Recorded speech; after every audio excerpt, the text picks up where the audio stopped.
A'udzubillahi minasyaitonirrajim. Bismillahirrahmanirrahim. Assalamualaikum warahmatullahi wabarakatuh. Alhamdulillahi rabbil alamin. Wassalatu wassalamu ala asyrafil anbiya'i wal mursalin wa ala alihi wa sahbihi ajma'in. Subhanaka la ilma lana illa ma 'allamtana innaka antal alimul hakim. Wala haula wala quwata illa billahil aliyyil azim. Rabbi ishrah li sadri wa yassir lil amri wahlul 'uqdatam min lisani yafqahu qawli. Allahumma 'allimni ma jahiltu wa dhakkirni ma nusitu. Amma ba'd. Yang dikasihi tuan-tuan imam, tuan-tuan Bilal, tuan-tuan Siak, pengurusi nazir masjid, ahli jawatan kuasa masjid, para asatizah, para alim ulama, tuan-tuan guru, muslimin, muslimat, hadirin hadirat yang dikasihi Allah sekalian. Alhamdulillah, syukur kita kepada Allah Subhanahu wa taala. Allah memberikan kepada kita kelapangan waktu dapat sama-sama solat maghrib berjemaah. Seterusnya Allah mengizinkan kepada kita untuk duduk sama-sama selepas maghrib mendengar ayat-ayat Al-Quran, hadis-hadis Nabi sallallahu alaihi wasallam. Moga-moga dengan demikian Allah membersihkan hati kita, memberikan kita kefahaman agama yang baik, memberikan kepada kita sifat takwa, menurunkan rahmat kepada kita, dan menjadikan kita golongan yang bahagia di dunia dan juga bahagia di akhirat. Moga-moga tahun baru ini masing-masing lah di antara kita, tuan-tuan, puan-puan dan saya juga sama-sama, kita masing-masing ada tanam azam baru dalam diri kita masing-masing. Moga-moga tahun 2023 ni ada benda-benda baru, perkara-perkara baru yang boleh kita perbaiki daripada diri kita. Kita nilai balik tahun lepas, tahun 2022, apa-apa kelemahan yang ada dalam diri kita, atau mungkin tahun lepas ada yang kita plan, ada yang kita rancang tapi tak berjaya, maka tahun ni perlu kita baiki. Dan masuk tahun baru ni, setiap kita ni kena ada checklist, kena ada senarai semak masing-masing, supaya setiap tahun yang berlalu itu, sama ada tahun Masihinya ke ataupun tahun Hijrahnya ke,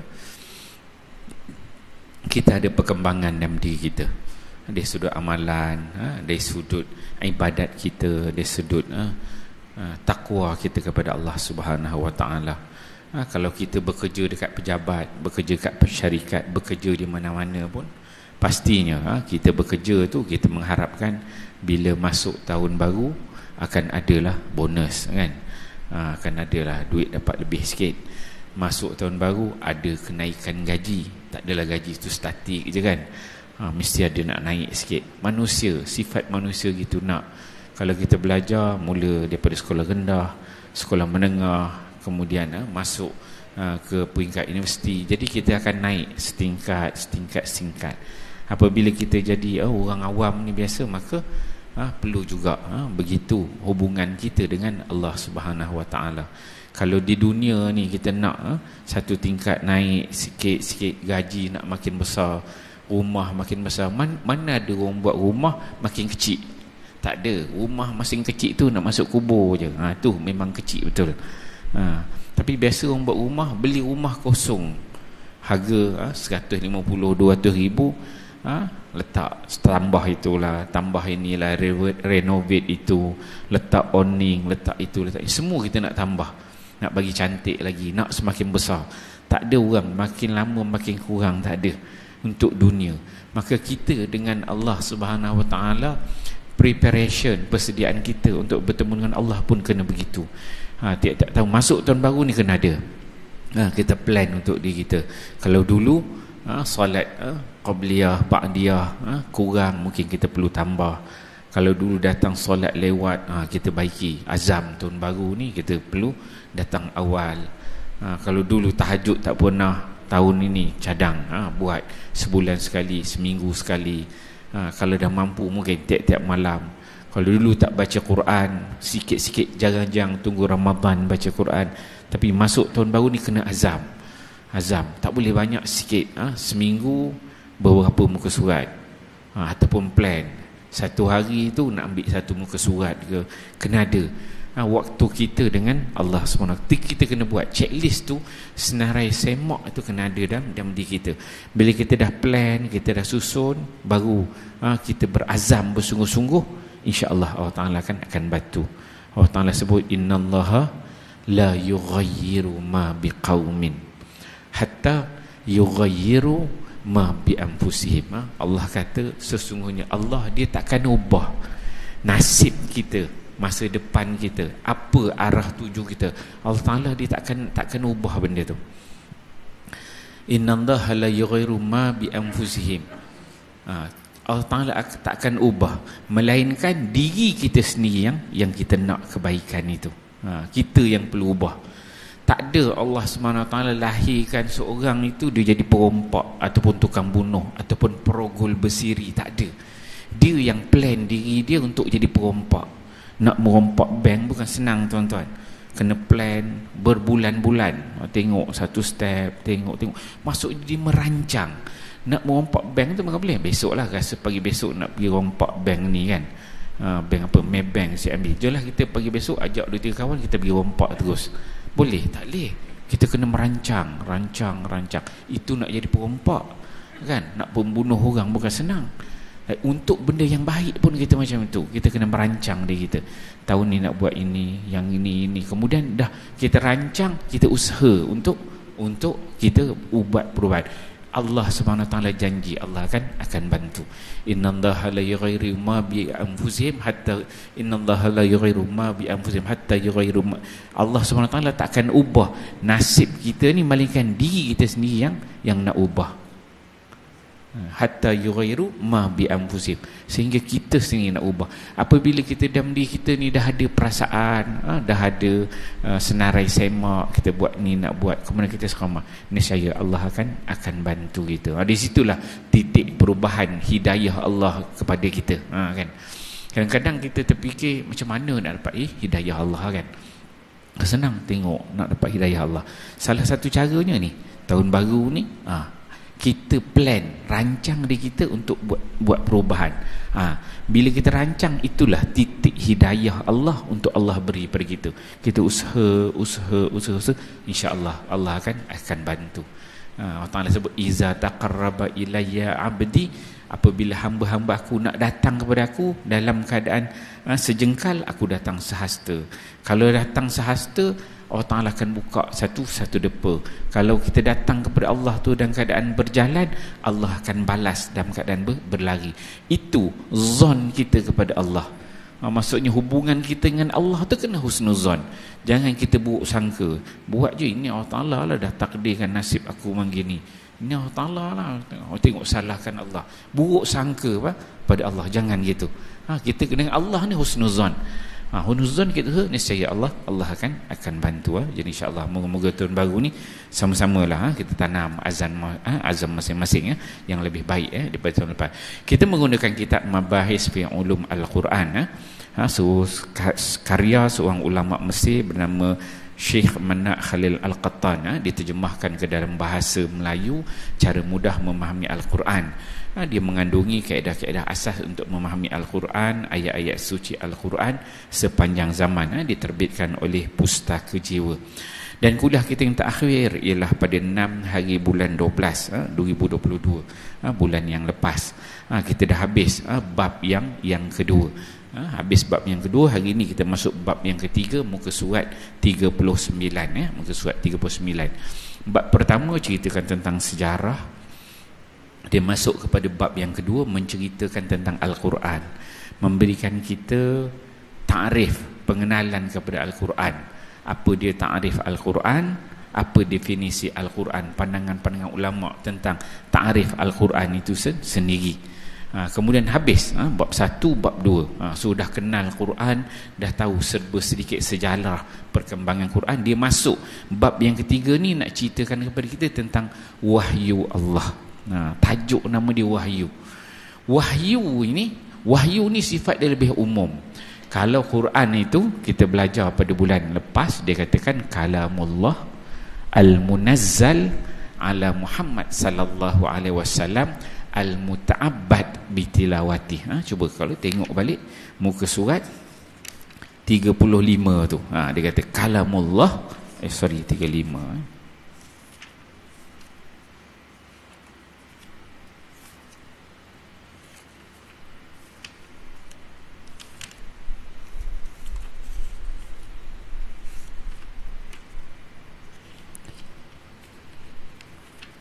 Muka surat 21 tu kalamullah al-munazzal ala Muhammad al-muta'abbad bitilawati. Bila disebutkan Quran itu memberikan gambaran bahawa Quran itu kalamullah. Kalamullah ialah wahyu. Tapi bila masuk bab 3 dia ceritakan lebih umum lagi. Pengarang dia bawakan pada kita, dia susun kitab ni bab 1 sejarah, bab 2 kenal Quran. Sebab kitab ini dia membahaskan tentang ilmu-ilmu Al-Quran. Sedangkan bab 3 Al-Wahyu, tajuk wahyu ni dia lebih umum daripada Quran. Quran merupakan salah satu daripada wahyu Allah Subhanahu Wa Taala. Dan wahyu ni dia banyak jenis. Contohnya kalau kita katakan bulat, maka bola adalah bulat. Tidak semua benda yang bulat adalah bola. Boleh guna mantik. Bola adalah bulat. Tidak semua benda yang bulat adalah bola, kan? So wahyu ni kalau kita compare kat sini, yang bola itu macam Quran. Maka banyak lagi benda lain yang bulat, kan? Maka begitulah wahyu. Wahyu ni sifat dia umum, banyak jenis-jenis wahyu. Kemudian salah satu wahyu ialah kalamullah al-munazzal ala Muhammad al-muta'abbad bitilawati. Kemudian dia sentuh tentang hadis qudusi, hadis nabawi, hadis tauqifi, hadis taufiqi, kan? Kita dah bincang. So masuk wahyu. Wahyu ni dia nak buka lebih besar, memberikan kita kefahaman yang lebih luas tentang takrif wahyu itu. Apa jenis-jenis bahagian-bahagian dia, Okey. Kata pengarang, perkembangan ilmu pengetahuan telah maju dengan cepat sekali dan cahayanya pun menghilangkan segala keraguan yang selama ini meliputi diri manusia tentang masalah apa yang ada di sebalik materi alam roh. Materialisme yang selama ini meletakkan segalanya di bawah bentuk percubaan dan pengalaman mulai percaya terhadap dunia gaib yang berada di balik dunia yang nyata ini. Bahawa alam ghaib itu lebih sukar dan lebih dalam daripada alam nyata, dan bahawa sebahagian besar penemuan moden menjadikan fikiran manusia boleh menyingkap rahsia yang tersembunyi yang pada hakikatnya tidak boleh difahami oleh ilmu itu sendiri, meskipun kesan dan gejalanya dapat dirasa. Dimulakan pengarang dia nak masuk kepada tajuk wahyu tu, dia berikan kita kefahaman dulu apa gambaran tentang wahyu ni. Wahyu ni sesuatu benda yang kita tak nampak, yang kita tak boleh fikir. Benda tu benda alam ghaib, benda tak nampak yang Allah wahyukan, Allah turunkan. Jadi benda tu benda tak nampak. Bagaimana benda tak nampak yang tidak boleh dilihat, kita nak describe dia, kita nak jelaskan dia. Kuman pun kita tak nampak, ini wahyu Allah. Lagilah benda tak nampak tapi nak dijelaskan, nak beri kita faham. Dia melibatkan alam-alam ghaib, bukan alam-alam yang nyata. Dia melibatkan tentang i'tiqad, pegangan, kefahaman kita. Bila kita faham, baru kita boleh berpegang dengan kefahaman yang baik. Yang demikian ini telah mendekatkan jarak antara pengingkaran terhadap agama dan keimanan. Yang mana benda-benda yang alam yang gaib ni boleh menyebabkan kita yakin, kita beriman betul, percaya betul, sebab dia benda alam gaib. Dan boleh juga menyebabkan kita ni jadi yang golongan yang kufur, tak percaya langsung. Macam contohnya golongan musyrikin Mekah, apabila wahyu Allah Subhanahu Wa Taala mewahyukan kepada Nabi Muhammad menceritakan tentang akan berlakunya hari kiamat, mereka turunnya surah amma yatasaalun anin naba'il azim allazi hum fihi mukhtalifun. Orang musyrikin ni percaya betul ke Muhammad ni bawa cerita benda? Sebab orang musyrikin tak percaya. Mukhtalifun, mereka ya ke tidak, ya ke tidak, ya ke tidak. Sebab benda tu adalah benda yang ghaib, tentang an-naba, berita tentang akhirat. Begitu juga wahyu ini. Ianya selari dengan firman Allah, A'udzubillahi minasyaitonirrajim, sanurihim ayatina fil afaq wa fi anfusihim hatta yatabayyana lahum annahu al-haq awalam yakfi bi rabbika annahu ala kulli syai'in syahid. Kami akan perlihatkan kepada mereka tanda-tanda kekuasaan kami di merata-rata tempat dalam alam yang terbentang luas ini dan pada diri mereka sendiri, sehingga ternyata jelas kepada mereka bahawa Al-Quran adalah benar. Belumkah ternyata kepada mereka kebenaran itu, dan belumkah cukup bagi mereka bahawa Tuhanmu mengetahui dan menyaksikan setiap sesuatu. Jadi sanurihim ayatina, Allah sebut kami akan perlihatkan kepada mereka tanda-tanda kekuasaan kami. Ayatina, tanda-tanda kekuasaan Allah.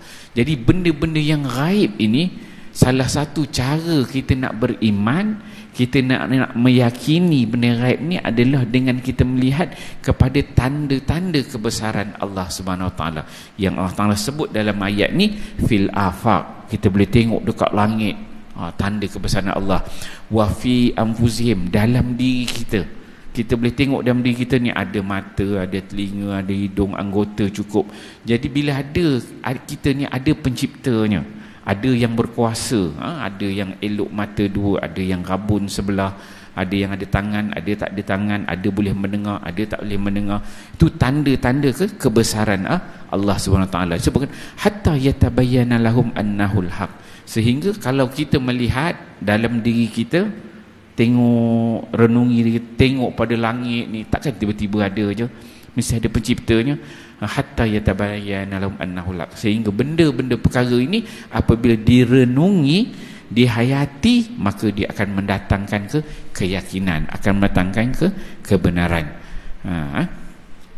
Kemudian awalam yakfi bi rabbika annahu ala kulli syai'in syahid, belumkah ternyata kepada mereka kebenaran itu, dan belumkah cukup bagi mereka bahawa Tuhanmu mengetahui dan menyaksikan setiap sesuatu. Itu dia bawakan dalil yang pertama. Kemudian dia bawakan dalil yang kedua. Kalau dia pertama tu ayatina, tanda-tanda kebesaran Allah pada diri, pada langit kan. Kemudian pengarang dibawakan dalil yang kedua, nak menerangkan tentang wahyu itu. Pengarang dibawakan daripada surah Al-Isra ayat 85, wa yas'alunaka 'anir ruh qulir ruhu min amri rabbi wa ma utitu minal ilmi illa qalila. Orang-orang musyrikin, orang kafir bertanya kepada Nabi tentang ruh. Zaman Nabi ada sendiri.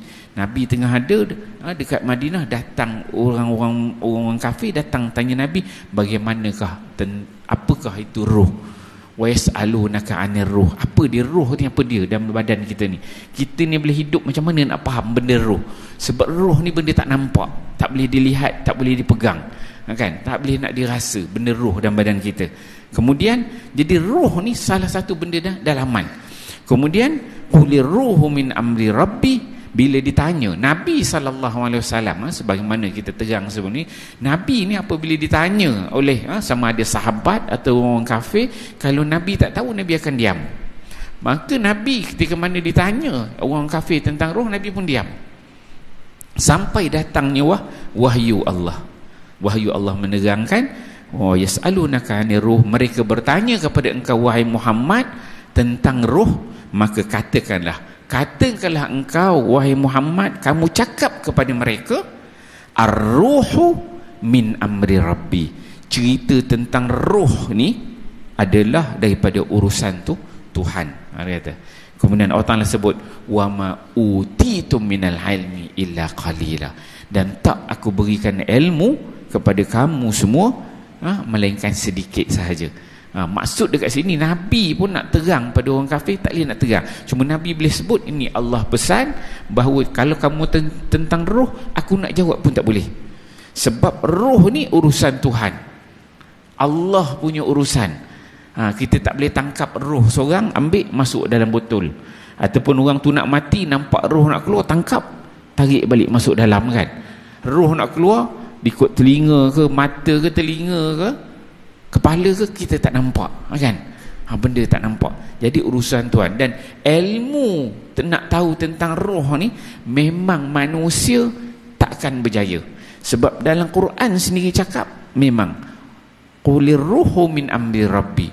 Manusia buatlah kajian daripada dulu sampai sekarang dan sampai kiamat, nak kaji tentang roh memang takkan mampu. Ada ayat-ayat Al-Quran yang Allah turunkan apabila Allah memberikan peluang kepada manusia menggunakan otak fikiran untuk capai sesuatu.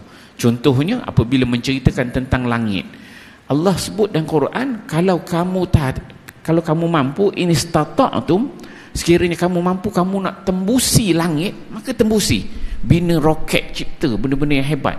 Tapi Allah Ta'ala sebut perlukan kekuatan yang sangat kuat. Dia perlukan roketnya, jetnya, kuasa, tenaganya. Allah sebut boleh. Ada tempat ruang, Allah Ta'ala kata boleh. Terus kamu cuba. Dan manusia cuba, berjaya.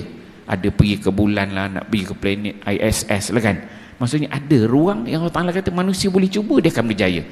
Tapi kalau tanya tentang roh, kajilah. Sebab Allah sebut memang kita takkan mampu untuk jumpa roh. Itu declaration yang Allah sebut dalam Quran. Dia kata sini, dan mereka bertanya kepadamu tentang roh, katakanlah roh itu daripada perkara urusan Tuhanku, dan kamu tidak diberi ilmu pengetahuan melainkan sedikit sahaja. Roh ni benda yang tak nampak. So pengarang dia bawa nak bagi kita gambaran. Roh ni dia ada kaitan dengan bentuk-bentuk wahyu Allah. Kajian psikologi kini mempunyai peranan penting dalam ilmu pengetahuan, disokong dan diperkuat oleh pengetahuan tentang perbezaan manusia dalam masalah kecerdasan, kecenderungan dan naluri mereka. Akal itu ada yang istimewa dan cemerlang sehingga dapat menemukan segala yang baru. Tetapi ada pula yang lembab dan sukar memahami urusan yang mudah. Di antara dua posisi ini terdapat banyak darjatnya. Demikian pula dengan jiwa. Ada yang bersih dan bercahaya, dan ada pula yang kotor dan juga gelap. Pengarang dibawakan lagi, nak bagikan kita faham tentang roh. Sebelum masuk roh tu, dia kata tengok manusia je. Manusia ni pengarang kata ada hak cerdik, ada pandai, ada yang jenis lembab, ada yang cemerlang. Subjektif benda tu dalam kepala masing-masing. Otak tu Allah bagi berbeza, kan? Kebolehan berfikir, kebolehan memahami, kebolehan mengingat, kan? So berbeza-beza. So benda tu kita nampak ke bila tuan-tuan belajar? Contohnya kita baca Quran, orang kata nak ngafal lah, ngafal surah Fatihah ke Wadduha, kan? Ada orang ngafal 2-3 kali baca ingat. Kita baca berhari-hari tak ingat, kan? Surah Yasin bertahun-tahun baca orang Jumaat, sampai sekarang tak ingat, kan? Ada orang baca kejap je ingat. Dan ingat tu benda yang kita tak nampak, benda duduk dalam kepala, kan? Benda ingat, memory tu duduk dalam kepala, kan? Kita tak boleh ambil surah tu kap masuk dalam kepala, tak boleh buat gitu, kan? Sebab dia bentuk ingatan. Dan benda tu subjektif, benda dalam, benda tak nampak. Sebelum nak pergi pada wahyu ni, tengok pengarang dia bawakan kita. Dia bawa kita sebelum nak landing pada wahyu, dia bawakan dulu benda-benda yang lain. Hidup kita yang biasa ni pun banyak sebenarnya elemen-elemen wahyu. Tadi roh begitu. Ayatina fil afaq, tanda-tanda kebesaran Allah. Tengok pula dia buat contoh orang cerdik, orang tak cerdik, yang lembab. Semua benda tu kita tak nampak. Nak bagi supaya boleh membina keyakinan kita. Bila kita masuk tajuk wahyu tu, memang kita yakin betul. Sebab kita dah ada beberapa track record yang dapat kita memahami wahyu tu dengan baik. Begitu juga dia kata demikian pula dengan jiwa. Dia kata jiwa. Tadi dia kata roh, ini jiwa dalam diri manusia. Ada yang bersih, ada dan bercahaya, dan ada pula yang kotor dan gelap. Tadi dia cerita tentang roh, cerdik, pandai, lembab, tak cerdik. Lepas tu jiwa kita, dalaman hati nurani kita, roh kita ni, jiwa kita ni, ada yang bersih, bercahaya, kemudian ada pula yang kotor, yang gelap. Ini hati, dalaman hati kita. Mana kita nampak hati? Melain kalau orang boleh buat cek hati yang buka, tengok hati yang bercahaya, kan, nampak penuh dengan iman, kan? Boleh, tak nampak. Antara orang yang beriman dan orang yang tak beriman ni, kepercayaan tak boleh nak tengok, tak boleh nak describe. Benda tu percaya di dalam. Hati, antara hati yang bersih dan hati kotor subjektif. Al-Imam Al-Ghazali disebut hati yang bersih itu, kalau hati yang kotor tu dia kata macam ada bintik-bintik. Bila kita buat satu kesalahan, akan ada satu bintik hitam. Buat lagi tambah. Itu pun Imam Ghazali diberikan kiasan. Bukan bila buka hati tu nampak hati tu kotor. Tak nampak. Tapi tak tahulah, kalau orang isap rokok mungkin ada kot kesan dia kan, asap banyak masuk dalam kan. Tapi kalau hati tu nak tengok yang beriman, yang percaya, tak ada. Sebab dia di dalam. Jiwa tu tak nampak. Imam Ghazali kata kalau yang bersih tu tak ada titik-titik hitam. Bila buat dosa dia akan bertambah, kotor, satu titik, makin bertambah. So ini juga bentuk yang subjektif. Salah satu bentuk ghaibiat yang kita tak nampak. Belum masuk wahyu lagi. Kemudian kata pengarang, di sebalik tubuh manusia terdapat roh yang mempunyai rahsia bagi kehidupnya. Tubuh akan habis tenaganya, selnya akan mengalami kerosakan jika tidak mendapatkan makanan menurut kadarnya. Demikian pula dengan roh, dia kata, ia memerlukan makanan yang dapat memberikan kekuatan rohani agar ia dapat memelihara nilai-nilainya. Ni satu tamsilan, contoh yang cukup cantik dibawa oleh pengarang. Pengarang disebutkan bahawa tubuh kita ni, sebalik tubuh kita ni ada nama dia roh. Yang mana roh itu dia rahsia hidup manusia. Tak ada orang dapat describe dengan jelas. Tubuh serupa juga badan kita, yang jasad yang ada ni, luaran kita ini, jasmani kita ni yang ada, dia ni kalau kita buat kerja, tenaga kita akan habis. Bangun pagi sehat, buat kerja, pergi kebun, menebas, potong rumput kan, jalan sana jalan sini, kena 4-5 jam, bateri habis, badan lemah kan, lemah. Itu tubuh badan. Tenaga yang zahir kita nampak, maka dia akan jadi lemah, sel dia akan rosak. Kerana apa? Dah letih, tak makan pula, lagi lemah. Kalau makan baru dapat tenaga balik. Maksudnya badan kita, jasad kita yang zahir ni perlu makanan baru dia dapat cergas balik. Buat kerja, makan, cergas balik. Lemah, makan, cergas balik. Itu rohani kita boleh nampak. Begitu juga dia kata roh, dia kata yang dalaman kita dia juga memerlukan makanan yang dapat memberikan kekuatan rohani. Kalau tubuh zahir tadi makan nasi, ambil proteinnya cukup, vitaminnya cukup, zatnya cukup, maka kita pun segar, kuat, mata pun cerah je kan. Itu kalau rohani. Jasmani, roh kita pun begitu, perlu juga ada makanan, kata pengarang, sebab dia memberikan kekuatan kepada rohani agar dapat memelihara nilai-nilainya.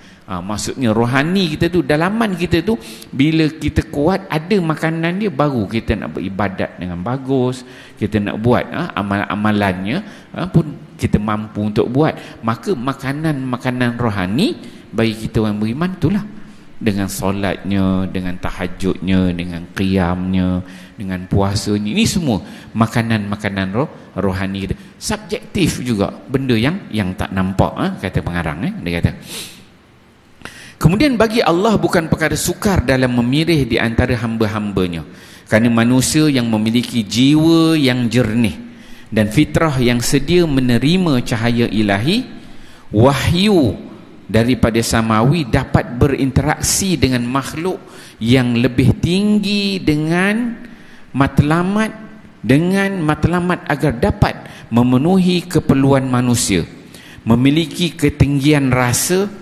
keluhuran budi bahasa dan kemampuan dalam menjalankan hukum. Mereka itulah yang dipanggil sebagai para rasul dan para nabi. Tengok bagaimana pengarang dia nak mengungkapkan apabila rohani itu bersih, apa akan berlaku. Dia kata bagi Allah bukan perkara yang sukar untuk dalam memilih hamba-hambanya. Nak pilih, Allah nak pilih jadi rasul, nak pilih bagi nabi, ataupun Allah nak melihat kita ni manusia lemen biasa ni, yang mana bertakwa, yang mana beriman, yang mana taat, ni bukan benda yang susah, dia kata. Kerana manusia yang memiliki jiwa yang jernih, jiwa yang bersih dan fitrah yang sedia menerima cahaya ilahi. Kita manusia ni yang jiwa bersih, yang fitrahnya nak kepada cahaya-cahaya ilahi, nak kepada benda-benda kebaikan. Bila kita ni dengar ada kuliah agama, hati tu nak aja pergi kan. Bila orang nak sebut sembahyang berjemaah, hati tu nak aja pergi. Benda-benda baik, hati tu dia cenderung. Tu. Benda tu subjektif. Kadang-kadang kita didik anak-anak, bimbing anak-anak ni, suruh sembahyang payah, berat. Sembahyang berjemaah payah. Dapat dia pegang game orang, main handphone game. Tak ingat dunia lah kan. Zaman sekarang ni tuan-tuan, itu ujian, fitnah akhir zaman. Semua anak-anak macam tu kan. Macam mana kalau kita boleh nak lahirkan seorang anak yang orang lain, anak orang lain semua pegang handphone, main game online tu, ni anak kita ni kejap-kejap nak baca Quran, kejap nak tolong mak ayah buat kerja. Takut tanda-tanda kiamat pula dia kata kan. Berubah pula kan. Tapi nak dapat macam itu yang disebutkan memiliki jiwa yang jernih dan fitrah yang sedia menerima cahaya ilahi. Dia ada kecenderungan ke arah kebaikan. Dia beza. Kita ni tuan-tuan boleh rasa diri kita masing-masing. Bila kita dengar sesuatu benda yang baik itu, kita ni adakah jenis manusia yang cenderung nak buat, cenderung nak taat, ataupun kita ni bila dengar benda-benda yang baik ni dia jadi negatif. Alamak, cerita ni lagi lah boringnya lah. Lebih kurang udahlah. Kan beza tau. Tengok, nak kenal jiwa kita sendiri ni, kita ni positif ke tidak kepada benda-benda yang baik. Jiwa kita ini sendiri masing-masing jenis bersih ke jenis kotor. Kalau kita ni bila cerita benda-benda baik, benda-benda taat perintah Allah, buat benda baik tu asyik nak corner je, corner sini, tak nak buat. Kita boleh tepuk dada tanya iman kita, aku ni banyak masalah sebenarnya. Kotor jiwa kita.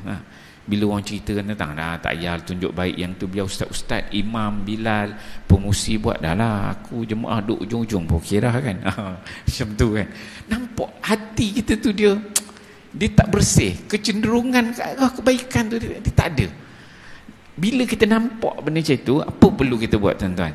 Doa lah, minta pada Allah, ya Allah ya Tuhanku, aku tengok pengurusi, sekarang ni kita dah ada nazir baru, ahli jawatan kuasa baru, tahniah lah kepada yang baru dia nanti. Yang lama tu alhamdulillah boleh berehat sementara kan. Moga-moga orang lain kita meneruskan perjuangan yang telah ada tu. Orang dulu dah buat benda baik, kita tambah baik lagi insya-Allah. Tahniah kepada barisan saf kepimpinan baru. Jadi kita dalam keadaan begitu, kalau kita tengok kita ni jenis manusia yang tak ada nak kebaikan, kita bermasalah. Hati kita bermasalah, jiwa kita bermasalah. Kena ingat balik, renung balik. Dan benda pertama kita kena buat, minta dengan Allah. Benda ni subjektif, manusia tak boleh buat apa. Kan? Diri kita sendiri, bila kita ada masalah kita, pertama minta dengan Allah. Ya Allah ya Tuhanku, aku ni tak tahulah, tengok orang lain okey, kenapa aku ni agak macam berat ni. Tu kita rasakan, aku ni tengok orang lain positif elok, aku ni asyik negatif je kan. Kita boleh rasa diri masing-masing. Benda-benda baik ni, bila kita berat nak buat tu, orang lain okey je, kenapa aku macam ni ya? Orang lain, umur aku dah, yalah, umur makin meningkat, 40, 50, 60, 70 makin naik. Tapi nak kebaikan ni rasa macam berat ya. Tengok kawan-kawan yang lain dah mula berubah kan, berubah arah, dah semakin baik, semakin buat kan.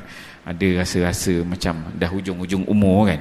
Tapi kita rasa macam berat, payah. So kena kenali diri, minta dengan Allah. Minta dengan Allah. Tak ada orang boleh ubah diri kita melainkan kalau Allah nak ubah. Dan Allah nak ubah bila diri kita sendiri, kita ada perasaan dalam diri kita nak jadi lebih baik. Kita minta dengan Allah, ya Allah ya Tuhanku, aku ni rasa tak bagus lah, compare dengan kawan-kawan dekat masjid ni, tengok orang lain bagus-bagus lah, aku ni kenapa tak boleh jadi macam dia orang ya? Kan? Kenapa aku tak jadi macam dia orang? Ya Allah ya Tuhanku, kau berilah aku ni tengok imam kita bagus, tengok Bilal, bagilah aku ni jiwa macam dia orang, keinginan tunduk ikut dia orang ni. Doa, minta dengan Allah, minta kemudian kita usaha. Bila kita minta ada usaha, di situlah titik hidayah Allah akan turun bagi. Dan kita akan rasa, tuan-tuan ya, bagi tuan-tuan yang dah melalui benda ni, dia akan rasa sebenarnya bila kita doa, kita usaha, lepas tu kita akan rasa, ya Allah ya Tuhanku, dulu bulan lepas aku doa tiap-tiap hari, buat semayang hajat, buat sementara, buat minta, tapi sekarang ni rasa ringan sikit dah. Itu hidayah Allah dah turun dah.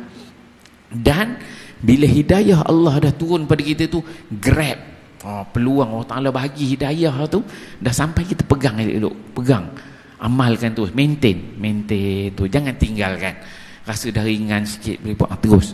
Benda-benda ni benda subjektif. Ulama kata man lam yazuk la yadri. Siapa tak rasa dia tak tahu. Benda tu subjektif. Hanya orang yang rasa, dapat rasa hidayah Allah turun pada dia, dapat sesuatu keringanan, kekuatan untuk buat tu, dia yang dapat rasa. Cerita orang lain tak faham. Subjektif. Okey. Kemudian dia sebut sini, maka para nabi dan juga para rasul yang jiwanya bersih, fitrahnya baik, sedia menerima cahaya ilahi, wahyu daripada samawi, dapat berinteraksi dengan makhluk yang lebih tinggi dengan matlamat agar dapat memenuhi keperluan manusia.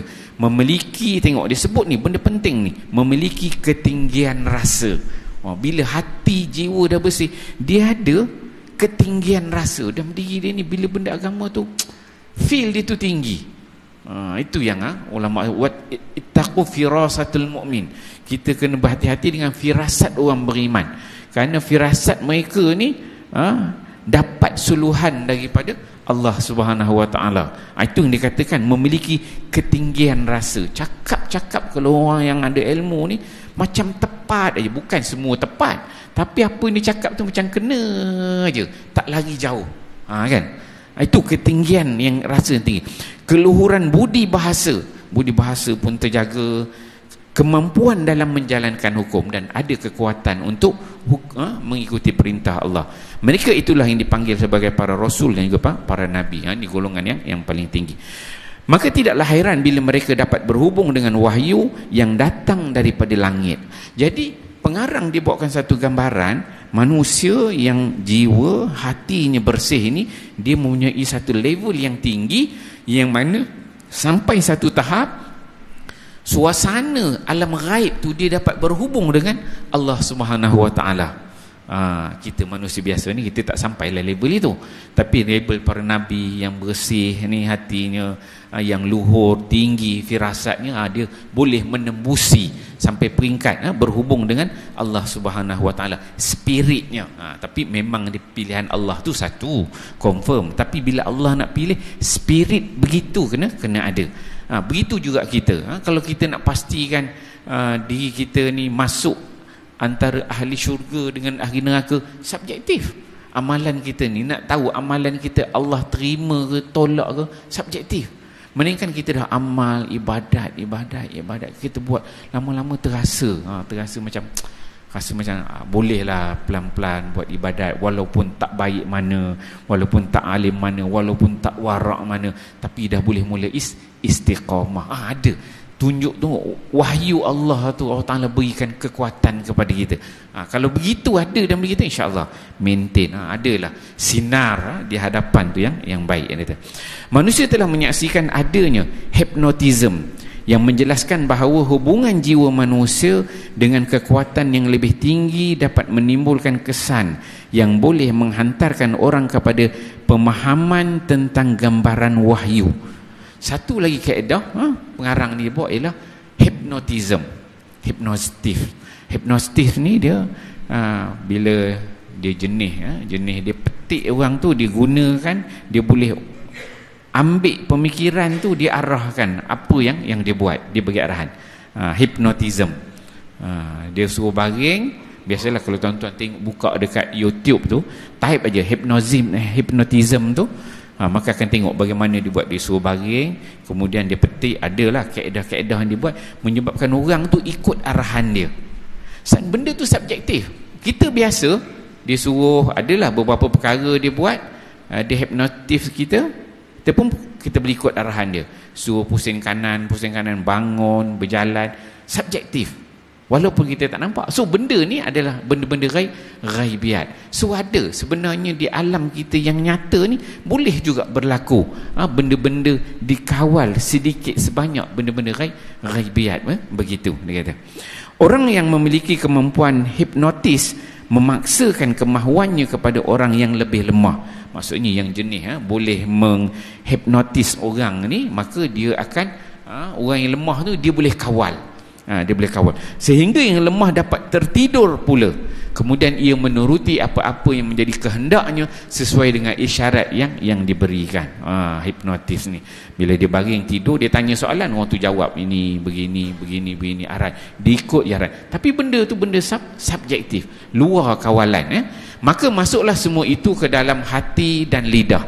Apabila perkara seperti ini boleh berlaku kepada sesama manusia, maksudnya hipnotis ni boleh dibuat antara manusia.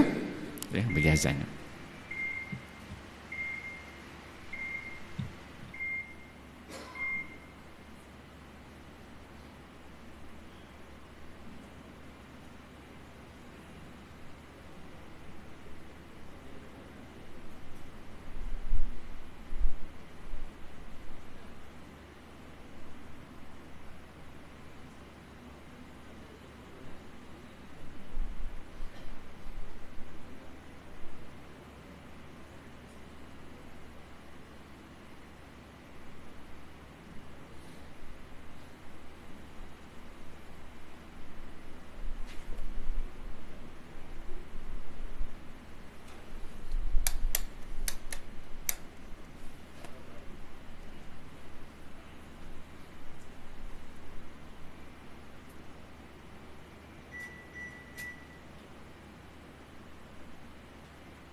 Allahu Akbar, Allahu Akbar, Allahu Akbar,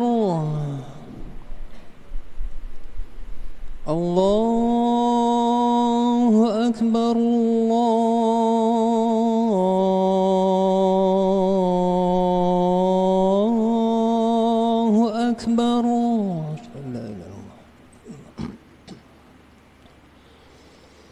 أشهد أن لا إله إلا الله،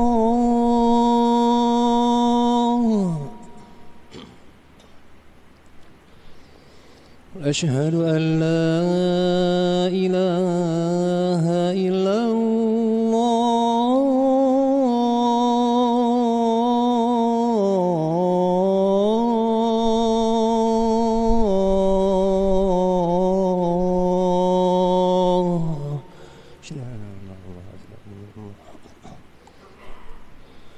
أشهد أن محمد رسول الله،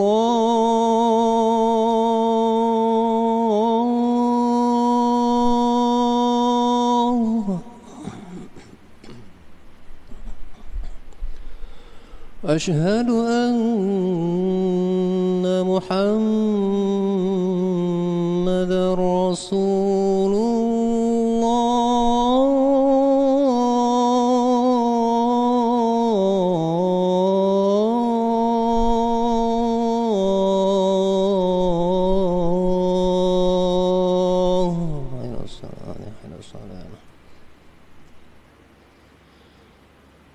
حي على الصلاة،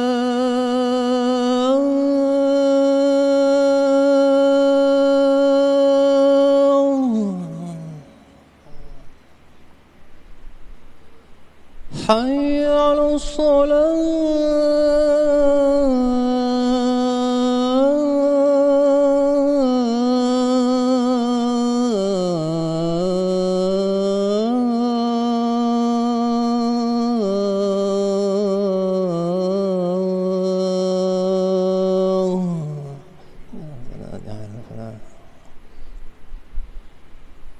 حي على الفلاح،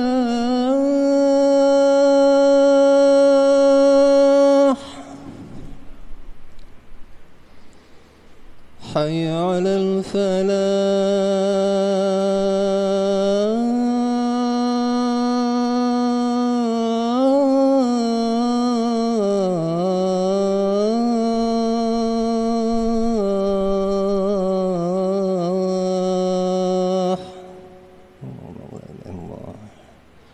الله أكبر الله أكبر لا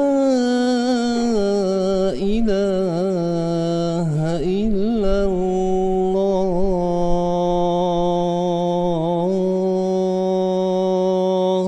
لا إله إلا الله محمد رسول الله اللهم صل على سيدنا محمد وعلى سيدنا محمد اللهم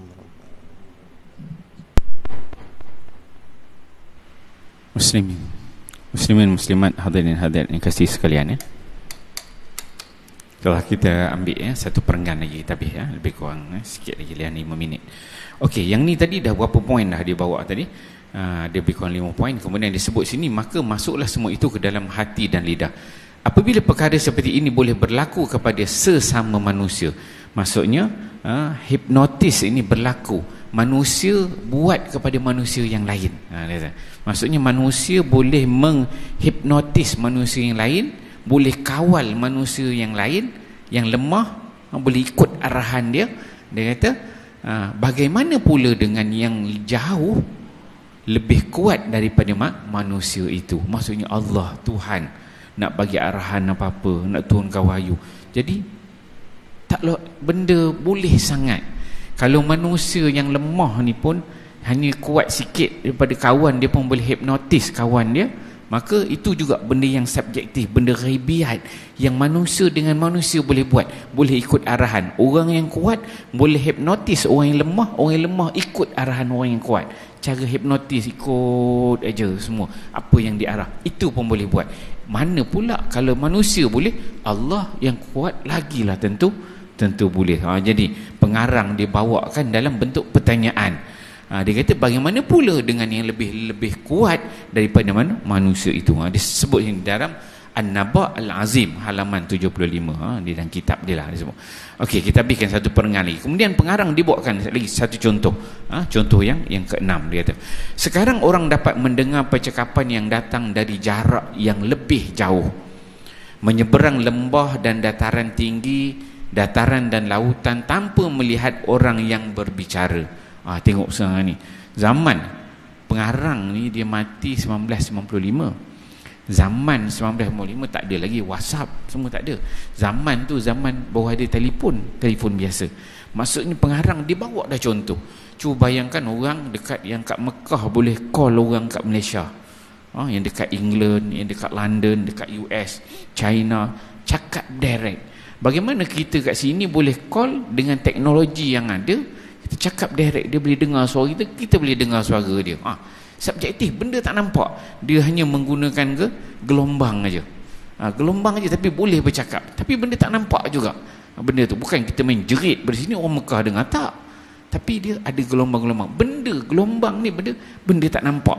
Dia buatkan contoh lagi, menyeberang lembah dan dataran tinggi, dataran dan lautan, tanpa melihat orang yang berbicara, bahkan sesudah mereka wafat sekalipun boleh berlaku begitu. Kini dua orang, dia kata kini, yang terkini lah pada sebelum dia wafat ni, dua orang dapat berbicara melalui telefon, meskipun yang seorang berada di hujung timur dan yang lain di hujung barat, dia kata.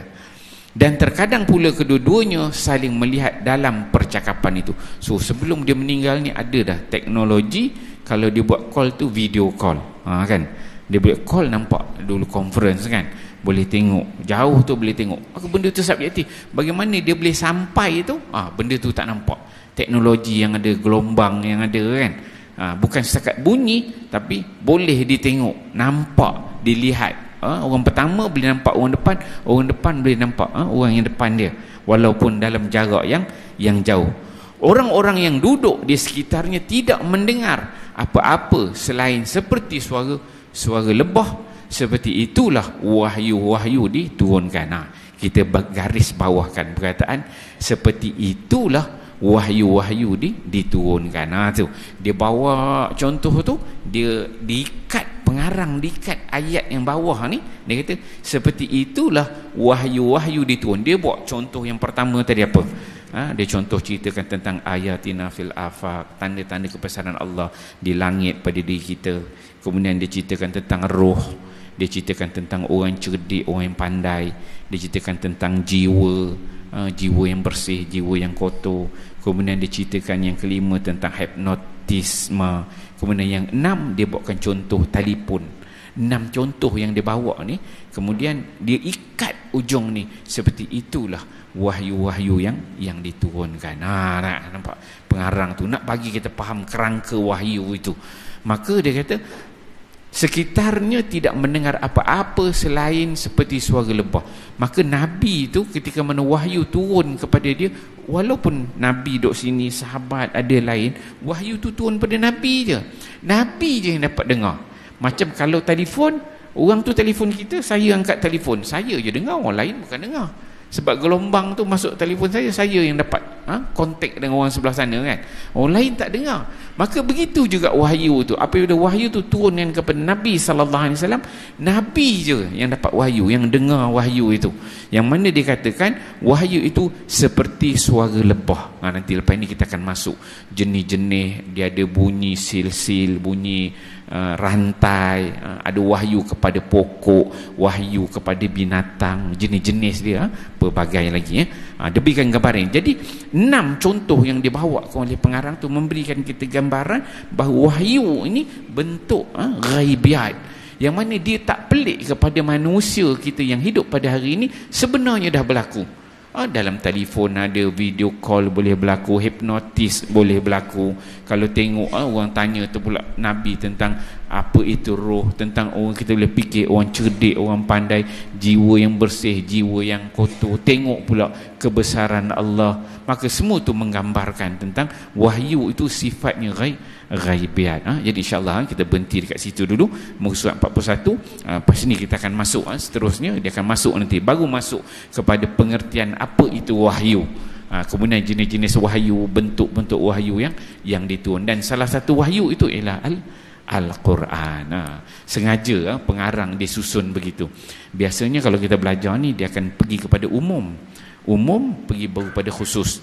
Tapi pengarang ni dia ambil khusus satu dulu, Al-Quran, kemudian dia pergi satu tajuk umum namanya wahyu. Apa kaitan wahyu dengan Quran? Wahyu, Quran tu sebahagian pada wahyu ada bentuk-bentuk lain supaya kita memahami Al-Quran tu tak confuse dengan wahyu-wahyu yang lain. InsyaAllah kita berhenti di situ dulu. Kita sambung pada kuliah yang akan datang insyaAllah. A'udzubillahi minasyaitonirrajim. Bismillahirrahmanirrahim. Alhamdulillahirabbil alamin wassalatu wassalamu ala asyrafil anbiya'i wal mursalin wa ala alihi washabbihi ajmain. Allahumma ij'al jam'ana hadza jam'an marhuma wa tafarruqana min ba'di tafarruqan ma'suma wa la taj'alhuma fina syaqiyyan wa la matruda wa la mahruma bi rahmatika ya arhamar rahimin. Rabbana atina fid dunya hasanah wa fil akhirati hasanah wa qina adzabannar. Wa sallallahu ala sayyidina Muhammad wa ala alihi wasallam. Walhamdulillahi rabbil alamin. Assalamualaikum warahmatullahi wabarakatuh.